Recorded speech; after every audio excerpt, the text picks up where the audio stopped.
Terima kasih pimpinan. Assalamualaikum warahmatullahi wabarakatuh. Ya, Pak Martin Tumbaleka, tadi Pak Gus Palah ya, PDIP Perjuangan, Pak Martin Tumbaleka dari Gerindra. Terima kasih pimpinan, rekan-rekan Komisi 3 yang kami hormati,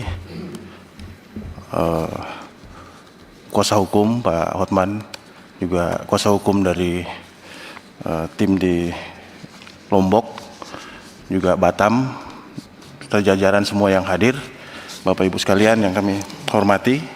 Tentu yang pertama kami untuk kuasa hukum yang dari Lombok, mungkin itu masukan tadi yang disampaikan, memang kami sepakat bahwa perlu kita mendengarkan ini dalam rapat ini, penyidik-penyidik JPU kita hadirkan di sini untuk mendengarkan apa sebetulnya yang dilakukan mereka di saat memeriksa kasus pembunuhan di Batam. Itu tentu kami sepakat, kami mendorong untuk supaya ada rapat selanjutnya hadirkan penyidik.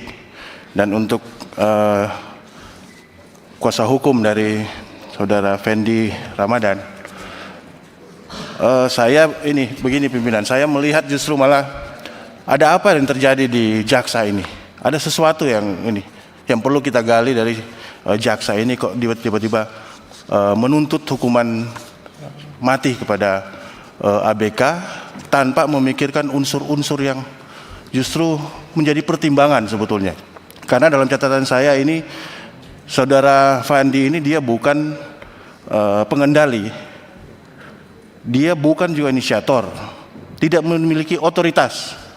Nah, kalau kita baca dalam dakwaannya itu, dakwaan dari narasi dakwaan yang disebutkan oleh jaksa, di situ dia tanpa memeriksa dan tidak menolak. Nah, sekarang pertanyaannya, Fandi ini apa dia punya kapasitas untuk menolak barang itu yang dimuat?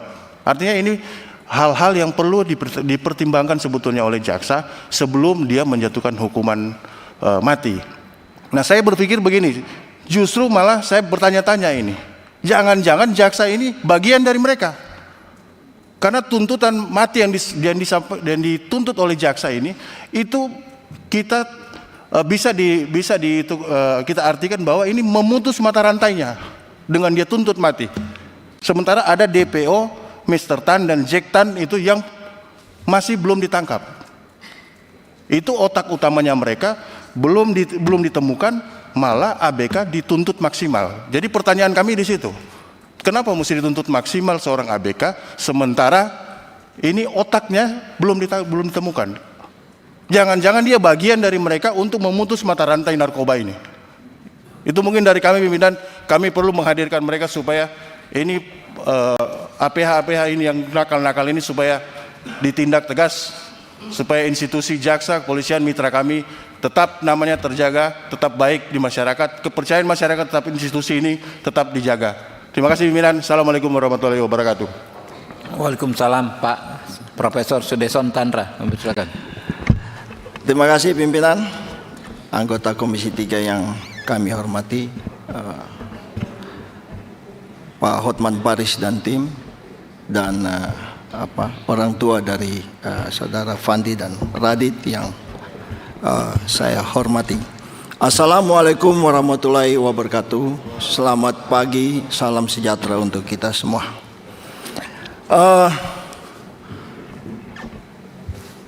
Saya mulai masalah ini pimpinan, karena tadi pimpinan juga singgung mengenai komentar dari JPU itu.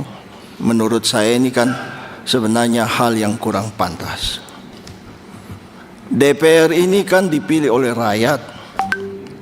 Tugas dari DPR ini adalah tugas pengawasan. Di dalam satu kasus di mana rasa keadilan dari masyarakat itu terkoyak, maka pertanyaan masyarakat itu adalah, apakah tindakan dari aparat penegak hukum itu patut? Apakah tindakan dari aparat penegak hukum itu layak atau tidak? Itu sebabnya DPR, khususnya Komisi 3, mempunyai kepentingan. Karena persoalan-persoalan yang berkaitan dengan layak atau tidak, patut atau tidak suatu perkara itu dibawa. Dan ini semua sudah menjadi perhatian luas di masyarakat. Maka Komisi 3 DPR mempunyai kepentingan yang besar untuk mengungkap kasus ini, untuk bagaimana menjawab rasa keadilan dari masyarakat. Itu pertama, pimpinan. Yang kedua, kalau kita melihat uraian dari kasus ini, tadi Bang Hotman sudah sampaikan, dan menurut saya ini cukup fair. Ya, di dalam masalah hukum itu kan terkenal audi et alteram partem. Kita juga harus mendengar dari dua belah pihak. Dan Bang Hotman sudah bicara secara terbuka, pimpinan. Maka jikalau berkenan, penyidik dan penuntut umum itu kita undang ke sini untuk mengungkap hal ini seterang-terangnya, seadil-adilnya, untuk menjawab rasa keadilan yang tumbuh di masyarakat. Yang ketiga, kita bicara mengenai narkoba. Nah, ini juga berkaitan dengan kapal dan pelayaran. Berdasarkan undang-undang tanggung jawab sebuah kapal itu ada di tangan nakoda. Baik itu masalah muatan, keselamatan, semua ada di tangan nakoda. Nah, kalau yang tadi diungkapkan bahwa saudara Fandi, ya, mohon maaf ya, saudara Fandi ini kan tidak tahu menahu mengenai masalah ini. Nah, ini yang perlu kita gali, ya. Awalnya kapal kargo, kemudian kapal tanker.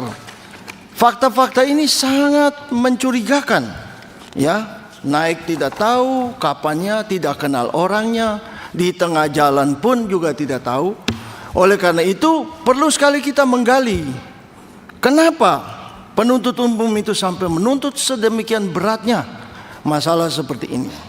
Ini pimpinan, itu yang pertama. Yang kedua, sebelum saya menguraikan mengenai kasus kedua ini, mungkin Bang Hotman, saya tadi mendengar bahwa almarhumah korban ini dibenamkan di dalam pasir, ya, apa betul? Nah,